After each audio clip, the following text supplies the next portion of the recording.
Hello friends, in this video we're going to look at the overall transits and feel of 2026. And if you have already dug in, you'll see right away that 2026 is not orienting us towards settlement or consolidation. This is a year where nature is supporting movement, circulation, and pollination. This video, I want it to be more about taking the temperature of nature. And I say this because when we look at what astrology itself is about reading the cosmic time. It's really about reading the moods and modes of nature. It's about recognizing when something can be supported and when other things are being resisted by nature. So astrology in itself is the language of nature. It's the nature above that is saying something about the nature below. It's the kind of language that allows us to understand what kind of time we're placed in. And if we know how to read this language, we'll see that every moment has a temperament that with it carries a particular kind of an orientation.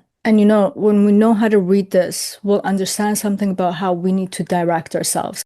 Because what we often do, especially at the beginning of the year, we say, these are my goals, these are my intentions. And we want to superimpose that on top of nature. It's almost as if we forget that we ourselves are of nature and that the totality of nature always has the last word and it always overrules us. And our task should actually be to take the temperature of our time and to set goals that are in correspondence. So the way to set goals is to actually understand what season of our own lives we're in and what is the season of the world around us. And it's only when we know that we can align our actions in a way that permits us to achieve our goals. As Bruce Lee famously said, be like water. And that means we can't resist nature. We have to be able to bend and flow in its direction. We can't implement our own force against it. It's too big, it's too strong, too powerful. So in alignment with this idea as the theme of the video, how I'm going to approach it, I want to encourage us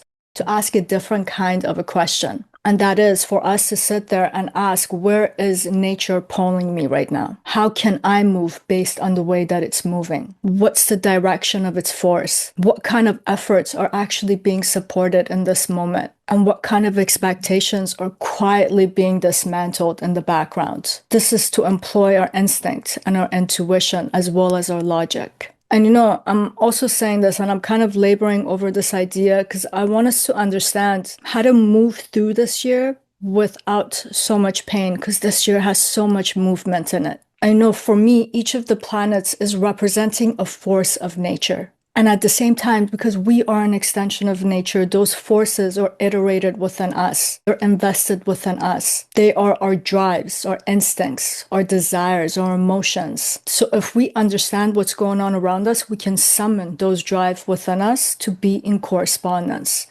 We don't have to fight against it. And it allows us to understand our own nature and how to have this correspondence. So again, as they say, as above, so below. So again, coming back to the intent of this video is to give us an orientation at the get-go to understand that temperature that I'm talking about, that temperament, so that we can align ourselves and our goals, our effort and our will with the way that time itself is unfolding. And as I mentioned earlier, I'm going to come back for all the major transits and make their own videos and really get into the depth of it. And if you want to catch those videos, please remember to subscribe so YouTube sends you a notification when those videos are out. Now, let's dive into the big patterns of 2026. And we're going to look at the elemental factors of this year, how that is driving the temperature and the temperament of this year. And before going into the individual planets and how they're influencing everything, I want us to go through the structure of the year quickly. And when we fast forward the charts to mid and late 2026, something very striking becomes clear, and that is all of the outer planets, which includes Jupiter and Saturn, and all the generational planets, which includes Uranus, Neptune, and Pluto, are all concentrated in fire and air signs. So by next summer, none of the planets are functioning through earth and water anymore. They're all moving through the elements that are associated with ignition, motion, and circulation. Even the nodes are going to shift into fire and air signs, with South Node moving into Leo and North Node moving into Aquarius. And that will occur by July 27th of 2026. And if you think about it, all of this is telling us something very essential. And that's because these planets, because they're outer planets and generational planets, they're telling us something about shifts in the structure of our lives. They're talking about the collective environment. They're talking about long arcs of change because they're so slow moving. When we pay attention, there is pretty much no sustained activity in any of the earth signs. And this matters. We have to look at not only what is happening, but what is not happening. And that's because when earth is being emphasized, it's telling us that it's time for building and consolidation of things. That means the time is supporting patience and long-term grounding. But when earth is missing, it's telling us that stability is becoming provisional. So the first thing that this is telling us that we need to understand about 2026 is that this year is not geared or oriented towards settlement. It's a year oriented towards movement. And in many ways, we can call this a nomadic year because it's about moving, acting, and searching. And at best, it's about pollinating for the long term, for the long run, for the years ahead. So now that we've seen the elemental bias of 2026, the strongest force that immediately stands out is fire. And fire is the element of ignition. It represents our will and how we are able to direct ourselves. And we're talking about Aries as a cardinal sign. So it's very much about orienting ourselves towards a direction. So it's indicating the impulse to act, to become, and to be. And when it comes to this year,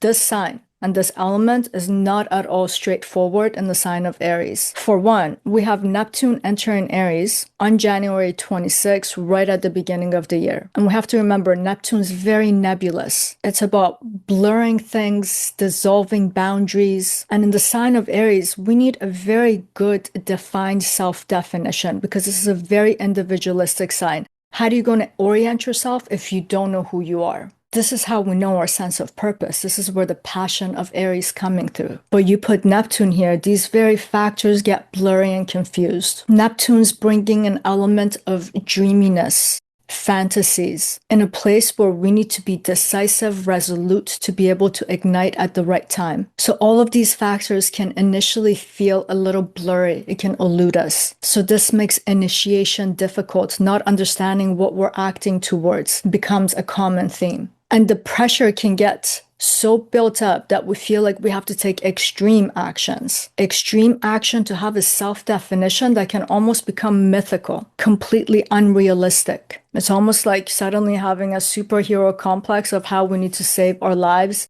and things around us. There's an unnecessary force for that sense of purpose and direction. So Neptune is not helping our vision at the outset to have a sense of clarity. This planet's going to need years to settle into the sign and for us to refine our dreams and have a good self-understanding and self-definition. At that intense 0 to 2 degrees, which is the Gendenta point or the critical degree of a chart, where it's called a karmic knot, where all the qualities of Aries are over-exaggerated, this nebulousness of Neptune can feel very misplaced. And on top of that, we have Saturn only weeks later enter into the sign of Aries on February 14th. And we have to remember, Saturn is debilitated.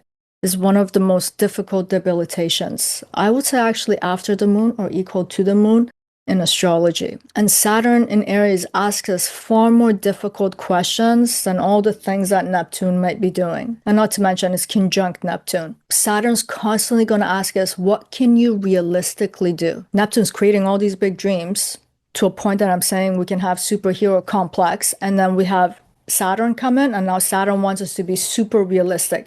Just juxtapose those against each other. This is very confusing now. Saturn saying, how hard are you willing to work? And how hard are you willing to work despite all the false ignitions that I'm going to create, false starts? And we have to remember, whenever Saturn comes in somewhere, it wants to enforce boundaries, limitations. It is the principle of negation. And it wants to do this in a sign like Aries where these concepts naturally cannot exist there. So putting Saturn and Neptune together at the beginning of the year as they remain conjunct, dreams, the application for their work, and the responsibility they require, they arrive before we have a sense of clarity. It's almost as if consequences are arriving before we even begin to act. And one thing that we'll see at the beginning of the year, one way to negotiate with this is to understand the necessity, absolute necessity of actions. We have to understand what's driving our actions. That's why I was saying it's important to be able to read nature. And this element of fire represents vision because it represents light.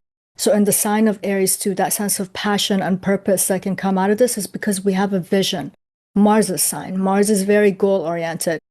I'm here, my destination and my target's there. This is the trajectory. I just act and move that way. But when we bring these two planets, it's not fueling that vision. It's not creating a sense of clarity. We're going to have to work very hard just to have a clear vision about where we're going and why we're acting that way, and is our action getting us to where we're trying to go? And honestly, we won't really have a clear vision in this sign until we get the sign and its exaltation in March, when Sun is in Aries.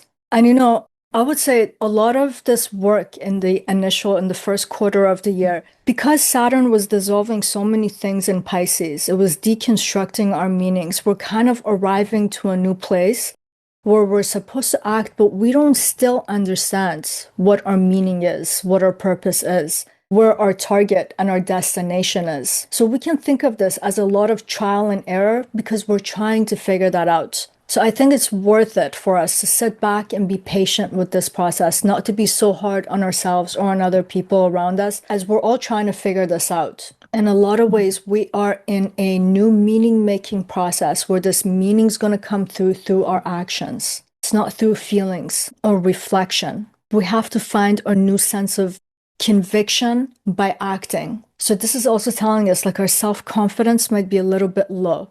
But with every action, even if we fail, we try again, and that in itself is building an orientation, self-confidence, a sense of direction, meaning. So this conjunction and presence of Neptune and Saturn in Aries doesn't make the first half of the year easy.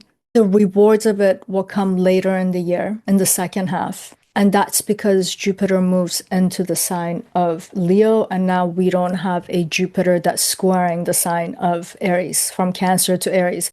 Jupiter from Leo to Aries, now we're at least talking about a trine. So now let's talk about Jupiter. And since we're going to be talking about a fire sign, I just want to take us back a little bit, because the initiation of fire doesn't start in 2026. It actually started at the tail end of 2025, when we had that stellium in Sagittarius, which was Jupiter's own sign. We had Mars, Sun, Venus, and Mercury go through it. So on June 30th of 2026, when Jupiter ingresses into the sign of Leo, it marks a very clear and a distinct turning point when it comes to the fire element. Now we're going to get settled in it. And we have to remember, Jupiter expands anything that it touches. But when we think about it, what it's truly expanding is our beliefs and our sense of conviction, something that we desperately need at this time. And we have to remember, Jupiter does well in the sign of Leo because Sun and Jupiter are friends in planetary friendship. And the fire of Leo is not really about will, but the belief in our own will, in our own action. Jupiter is giving us a conviction behind our vision now. Jupiter is starting to pose or examine our willingness to stand behind ourselves and what we say we're about. So we can say, when Jupiter ingresses into the sign of Leo,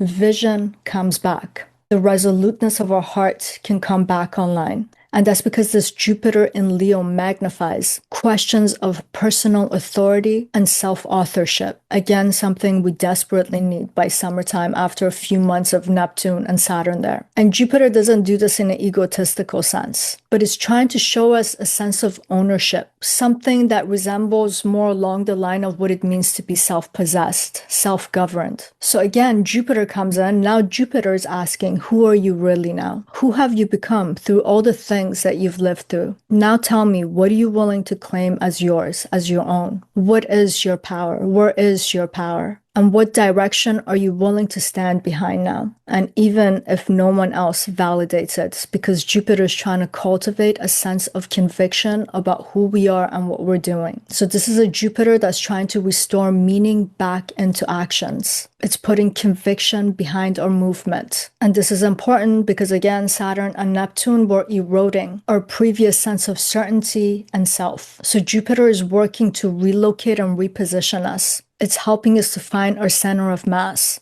It's trying to see us where we can be certain, like a king in Leo. I know by the time Jupiter arrives, our belief systems can be very muddied up. Like we don't know what's true, what's false, what belongs where.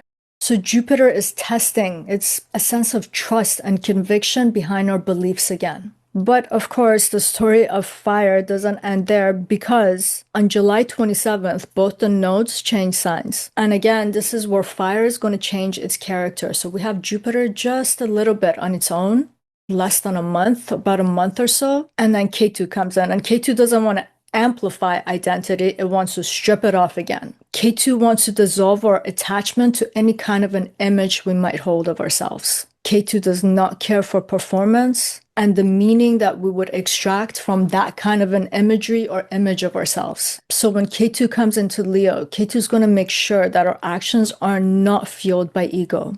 K2 wants to purify the heart and the self. K2 will say, what is not real here about you has to fall away. It's saying that whatever that's not authentic to you under my gaze and my presence, they will lose its energy and vitality. So again, as we can see, pressure's coming in. We're starting to feel like I'm getting some sort of a stability, I'm getting some sort of an orientation, and K2 moves in. And that means all the eclipses will be there too, right? And I'm very much looking forward about making those videos. So at this point, beyond the future videos, we can see that even Leo is starting to have a flare of Aries now, because now Jupiter's the equivalent of Neptune, and then K2 is acting like the equivalent of Saturn here. Because K2 is also saying what is not essential, you cannot carry forward. Only what's true can survive the purification of fire. But what we can say that's positive about all of this happening in Leo is that this fire of Leo is really demanding authenticity and embodiment from us. So it's saying that, yes, Jupiter's here, things can augment and grow bigger, but only what's authentic, not performance, not posturing, not posing, just pure embodiment. This year is going to reward those of us who are an expression of our core, and a year of massive lashback for what we could call posers and performers, or actions or a sense of being that's without substance. In a way, nature is not accommodating what's inspired this year. Rather, it's asking us, what are we willing to animate? And that animation must have substance. It has to be the truth, or at least resemble the truth as closely as possible, and not just be some abstract idea. And you know, that trine actually was Saturn's helping this, because Saturn is about reality, rationality, cold objective truth. So we have a way of cross-checking between Jupiter and Saturn. And again, going back to nature, it's almost as if it wants to know if our actions coming from our hearts, that our self-expressions coming from the heart. It wants to know that we're acting from a place of our soul and not just hiding behind certain roles and performing them as ourselves. So 2026 is asking us, can you become the maker of your own motion without borrowing meaning from your past, from others, from old roles and personas? It's asking us, can you ignite by your own two hands? Can you become of your own hard work? So as you can see, even these two placements interacting with each other is difficult, but there's something very profound coming out of it if we're a willing participant. But before bringing it all together, we have to go and figure out what the heck is happening in the air signs. And this video is going to be longer, so I'm going to take a little short break. I'll be right back. All right, guys, I'm back. While on the break, I was thinking, I'm like, oh my God, why couldn't this year just be straightforward and be very pleasant, and I could just tell people that it's going to be a great year? But you know what? This is what I've noticed. By the time you get to your fourth decade of life, something becomes very clear. That up to the first 3 decades of life, for some strange reason, we're under the impression that someday and one day we can arrive to a place where everything's just good. From that day forth, everything's ideal. And eventually you arrive to this place is that with time, life gets more difficult. It actually never gets easier. As time goes by, you have to deal with some of the heaviest topics of life. But the reward and the beauty of life is actually gaining the tools and the skills to be able to deal with anything that life throws at us. This unshakable sense of trust in who we are and what we do. And when I think back at the entirety of my life, that is the process of being and becoming. So when we talk about these transits, I just hope that you guys don't get disheartened that, oh my God, 2025 was so difficult. 2023 to now, before that, we had COVID and the aftermath of that. What the hell is up with life? I just think the point and the art of it is how we come to dance with life rather than wanting it to yield to our desire and to our will. And that's why I was framing the video in terms of taking the pulse of nature, understanding how things are moving so that we can move in accordance. But let's get back to our video. And now we're going to move to the air signs because that's the next dominant element. And you know, there's an equal amount of air as there is fire. It's almost like fire wants to ignite and the air wants to fan the flame too. And we always have to understand that air signs and fire signs are always in a sextile. So they're kind of working in a harmonious way with each other. And air in general represents movement, circulation, communication, our network with other people. It represents intelligence as well as spread of information. And air doesn't build, it wants to move. We can't capture air and fix it somewhere. And on that note, we have Uranus entering the sign of Gemini for the last time, and it's going to stay there until it finishes its cycle in Gemini, as it enters on April 26 of 2026. And what Uranus is going to do in Gemini, it's going to accelerate change in thinking, in language, learning, communication, and exchange of information. And that's because Gemini has a lot to do with these. So we can see an increase in mental restlessness. And that's because the pace of ideas are becoming so fast. Like, how do you grasp them? How do you grab them? How do you make sense of them? And this transit of Uranus is happening while Pluto is still in the sign of Aquarius. And Pluto there is about restructuring the collective systems, collective power dynamics, and group identities.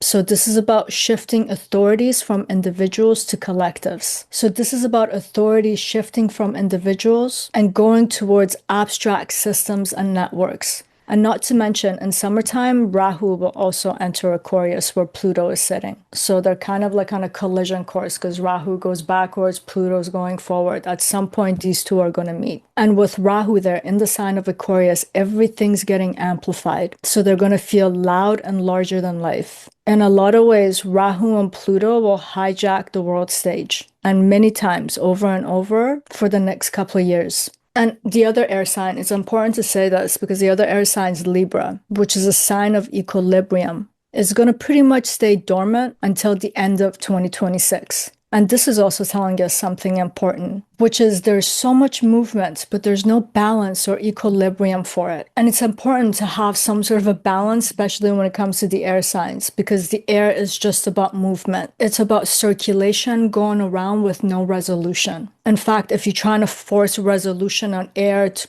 force it to settle, it feels like suffocation. So we have to realize, again, going back to the pulse of nature, this year is about movement. It is a year that supports movement of ideas. But at the same time, it's important to remember ideas are moving way faster than they can settle somewhere, faster than they can be integrated. Connections are multiplying faster than they can be stabilized. So this is a year that doesn't support coherence. It's a year that at best, what we can do is to involve ourselves in the act of participation. At best, we can become the pollinators of our lives. This is a year that has very much to do with learning. So that means being adaptable and flexible. In a way, we have to be like that tree that's willing to move with the wind. If we want to act like a dead tree that's just stiff, all that movement is just going to chip away at every ounce of our stability and will break. But I want us to remember we have very impersonal planets occupying these signs. So they're telling us something about the larger frameworks of our lives. They're talking about society, culture. But with all of that said, we do have some personal activities in 2026 too. Everything's not so impersonal because we have very distinct activities in the water signs. And it involves our personal planets, such as Mercury and Venus. So let's look at the water situation in 2026. And I want us to actually pause here for a second because everything that I said so far can feel very overwhelming. And they're overwhelming because this year, fire and air are the impersonal forces that move very quickly. They make things circulate very fast, and they're disrupting at a scale that is way larger than the individual. So we'll see that things are happening around us that we as individuals don't actually have control over it. So as these forces are accelerating change, some questions are going to become inevitable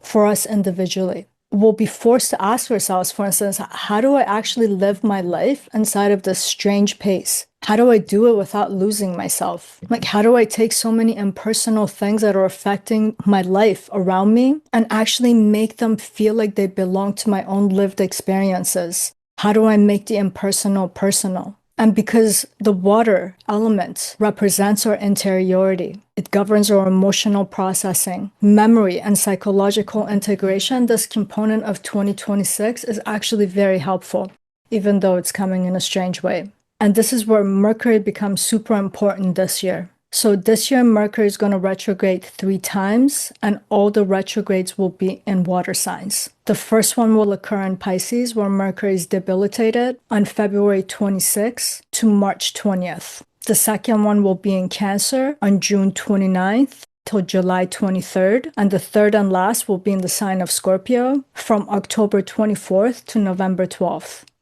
And again, nature is intelligent. That's what I'm saying. We have to take its pulse. These are not incidental. Mercury represents, for instance, our rational intellect. It works through clarity, logic, and articulation. But when we think about it, water works the opposite way. And that's because emotions don't follow some sort of deductive reasoning. We can't argue with our emotions. We can't solve our problems that are related to the emotions by arguing them into coherence. We have to sense it, we have to feel it, and just let it metabolize over time. So in general, from the outset, this might not look good because we're like, oh my God, the intellect, Mercury, is forced to go to this unfamiliar territory that's not of his own nature. And yes, understanding is not going to arrive clearly. It's almost as if meaning is delayed throughout the entire year. So language is struggling to keep up with real life experience. But this difficulty is actually not the failure of this year. It's the method, it's the intelligence of nature. And that's because fire and air are producing rapid changes that intellectually they can't be incorporated because our emotions can't keep up with it. And I've said this in other videos. If we don't feel something that we're learning, we will not remember it. It won't be incorporated. Things have to be felt first before they can be understood. That's part and parcel with being human. So Mercury in water is teaching us how to think with emotions rather than over it or against it. And this is important to have Mercury do this because Mercury is fast. Everything's happening so fast. Emotions take time. That's what I'm saying. They need to metabolize. So having the mind think with the emotions here can work to our benefit. If you think about it, Mercury as an air planet is almost like the ambassador of the times, bringing the external into the internal. It's connecting thinking and emotions. It's allowing us to make something impersonal into something that's personal to us. So in 2026, Mercury's job is not about controlling emotions. It's about understanding how do I listen to it? How do I translate it against all these massive changes, this rapid movement? And this is the way that we're going to be able to slowly give everything form. Really, this is the only way that we're going to be able to let our internal self and our internal processing keep with the pace of what's happening around us in our life. Now, I want us to also look at Venus for a moment as another personal planet that we have in the chart, because Venus also becomes very essential towards the end of the year. So if Mercury is helping us to understand our internal happenings and articulate our inner experiences, Venus is going to be coming in to determine whether we're able to share these experiences with others. And again, that's a very important part of being human, to understand what's happening to us, to feel like we're located and positioned in our lives. And Venus is going to actually do a retrograde in the sign of Scorpio also towards the end of the year. And that'll start around October 3rd. And it's going to move back into the sign of Libra until November 13th. And this really matters. So Venus is starting its retrograde in the sign of Scorpio. And that's where desires are all turned inward. So with this Venus in the sign of Scorpio, we're going to start to see our attachment the way that we're fixated. Because this era, this time, is keep asking us to be flexible and to be adaptable. But there are factors within ourselves that is just so fixated that they're preventing us to move and to make new choices. And we've seen so much by the end of 2026 that when we come to encounter these inner components of ourselves, we're going to see it. We're going to see where our longing is actually fused into fear. where intimacy is actually confused with survival. So this isn't going to be a comfortable process, but again, it's going to be very necessary considering everything else going on. And there's another thing, before we can connect to the others who are also subject to this rapid change and they're trying to keep up, we have to understand what are the things that now bring us into relation with other people. What are those connective tissues? So that movement of Venus back into the sign of Libra is showing us all of our internal processing, how we're overfused on the inside, what we need to let go. Libra shows us that relationship is not a fusion that just like fixes itself into something else. Relationships are about orientation and reorientation constantly because we have to take other people and other factors into consideration. This is about understanding where we stand, where other people stand, how we're coming into a relational dynamic with them. So by the end of Venus's retrograde, our inner work is done with water, and we'll understand how to connect our inner need that has been shifting so much for an entire year with other people. It's learning how to move like air, not to suffocate ourselves and not to suffocate other people. We'll come to see how we can navigate this world that's starting to feel very impersonal in a personal manner because of our relational dynamics. Venus will show us we're not going to get through this time through self-imposed isolation, not through withdrawal,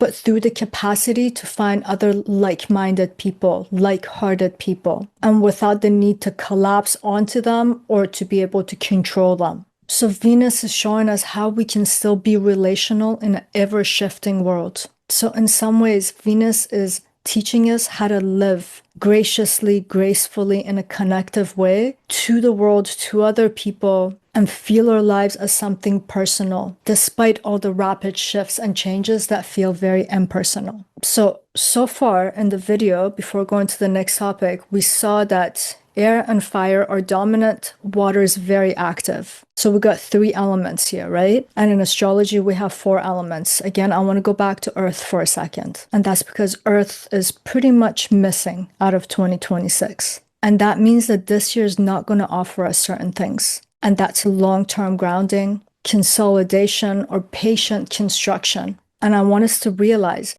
that if we want to force this year, to force our effort for permanence, this will feel very heavy and exhausting. It will be unrewarding and it will feel punishing. But this, at the same time, it doesn't mean that we can't build anything. It just means that whatever that we're building right now, again, as I mentioned at the earlier part of this video, it's provisional. And that's because fire wants initiation, air wants movement, water wants some kind of a meaning, and earth wants settlements. And this year, it's not supported. You know, in a lot of ways, we're going to feel pretty nomadic in this year of life. And that can mean something adventurous if you're open and flexible, or it can feel super unsettling. So you'll see this year, you make plans and then they shift. So certainty feels elusive. And we got to remember, the nature of nature is change. So this is not going to last. This is not for eternity for those of us who value feeling grounded and settled. But for now, it's asking us to redirect our energy towards initiating and creating motion. And you know, at this point, we might be like, okay, if settlement is not supported, if this is not a year of certainty, what's actually being supported? How do we do this? And I have to tell you, my friends, the answer to our question is actually Mars. What's supported this year is action. That's a form of movement. Action with intention is supported. And I'm happy to announce that Mars is not going to retrograde in the year of 2026. It's just smoothly going to pass through all the signs that it's supposed to. And this matters a lot because Mars represents our will, our effort, and our capacity to initiate movement. And in a year where Earth is not present, our intention, our ability to initiate action is the only stabilizing principle that we have. So we don't have stability of outcome, but we have stability of motion. Because if you think back, there have been years in your life where you felt like you were not permitted to act. Things were static. This is not one of those years. And you know, this is not a year that's going to ask you to wait for things. It's not asking you to resolve anything, nor is it asking you to know where things are going to land, even though we really like to at the beginning of the year, because We all have resolutions. We want to land somewhere. But it is giving us a permission to move towards those things. So this is a year to act, to attempt, to try, to test. And if we're willing to do these things, we'll see that life is working out. We just have to remain responsive and not become rigid. So this year is not about forcing results. It's about participating in motion, and to do it without demanding immediate consolidation.